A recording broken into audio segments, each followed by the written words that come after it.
Well, Robbo, for the first time as a League One club, the Dons have won 4 successive games. What does that say about the progress made by the players and staff? Yeah, it says a lot, and I think there's been continued progress. But obviously, when you win games, it's a lot more evident.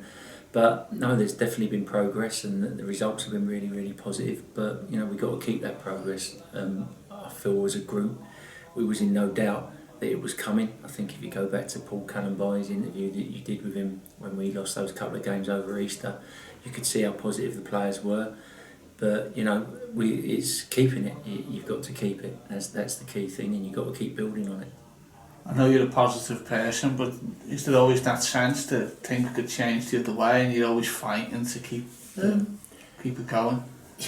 Yeah, you're human, so you've always got your mind on that. But your confidence comes from the players and your environment and seeing how they're training and how they're behaving day to day. So there's absolutely nothing to make me feel like that, or any of the staff feel like that, because of the way the players are and the way they're going about conducting their training sessions and conducting everything. Analysis now is completely interactive between the staff and the players, so there's no reason to feel like that. It's football. Things can happen, but we certainly don't feel like that at all, no. Up till an hour gone on Tuesday night against Oxford, fans were looking on social media the results of the other teams, and then it all changed. Yeah. Has there never been a more important time to be relentless, to keep going?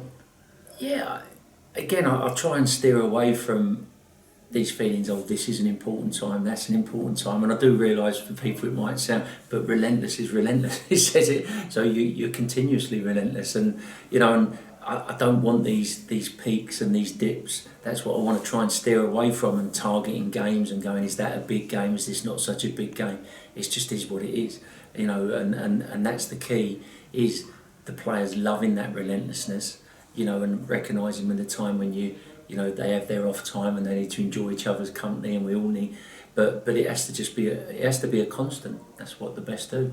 Lucky enough to be invited into part of the team meeting early in the week, and you could tell from what you were telling the players that this element of the game, if we do this every week, we beat anyone.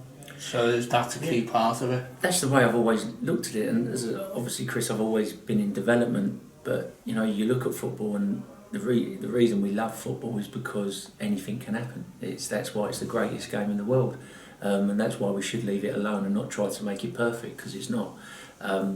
So all you can really ever do is try and load the odds in your favour as best you possibly can, and by doing that you have to look at every little element of your play off the ball and every little element on the ball, and then I'm a strong believer, if you continue to load those odds in your favour, you stand a great chance of winning.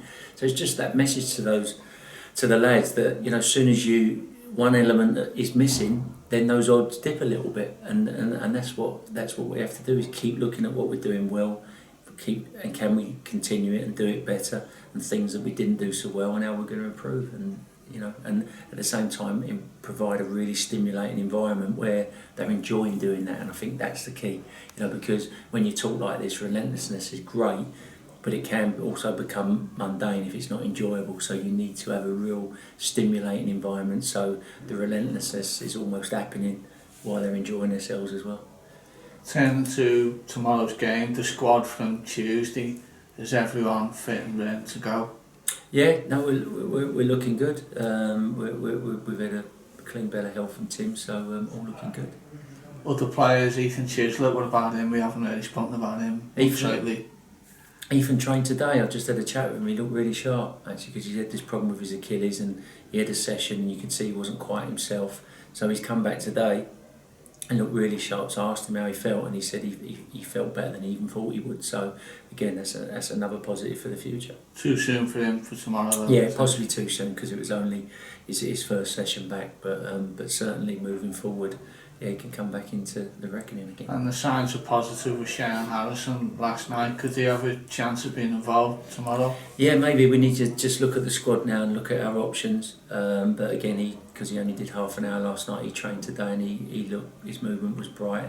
If anything, I thought he looked sharper today in training than he did last night, which is a good sign. So hopefully that 30 minutes sort of got some cobwebs dusted away. What about the plan for TT? Maybe look to get him a development game again or something just first? Yeah, that was the good thing. Even though we didn't play well last night, getting through, that should have another game coming quickly. So we can get T some more minutes, because obviously he'll build up now from that 30 minutes. So that was a real positive. And again, T trained today, which was good. We just talked before about the relentless fixture list at the moment. Do you still have to have one eye on next season, even though, because it is getting towards that time, isn't it? Yeah, I mean, you're trying to build all the time, and that was part of when I got the job or went for the interview for the job. I did emphasise that if you wanted just a big sticky plaster to keep us up, then I'm probably not the right person, because all I've ever done since I've worked is build things. Not as in a builder, as in create environments and cultures and build for the future and have an eye on the future and how you develop things and make them better. And you can't do that unless you look at cultures and environments and plan ahead. So obviously, the key element has been to stay up, but I have been trying to put things in place for the future, because you have to, because otherwise you get to the end of the season and you got to try and start again from scratch. So there's always been an eye on the future, and I think you can see that in the way we play. We stay up. There's already a clear identity that we can build from, and that leads to everything really. The identity of how we play will have a knock-on effect on everything: recruitment, fitness, training ground, what we need, all those kind of things. In terms of the last 4 games, 14 goals. I think there was a stat that we hadn't scored that many in the previous 20 before that. So what's the key to that transformation, do you think? Just trying to find that edge. The lads laugh now, we talk about this edge, and it was adding that extra edge to a lot of our play. As I said, the Easter break didn't look good, but Plymouth, I thought second half we was as good as we'd been anywhere, and we missed 4 or 5 chances, and we looked at those and what we could have done better to turn those chances into goals, and we just taken that into training sessions and taken that a little bit into the mentality. So I just think we're running forward more, we're playing forward more at the right times and running forward more, and we're getting players in key areas where if things drop down you can be there, and create those situations where goals can be scored. So I just think, again, Chris, it has just been part of the process. I know people are going to say, well, you're bound to say that when you're winning, but it has. If you looked at our performances, we were possibly having more possession, but at the same time, could we play forward quicker? Could we recognise when to play forward quicker? And when we did, could we have more people running forward? And I think it's just been that next layer. It would have been very hard to start like that when you hadn't won in 11 games, because you needed to be hard to beat.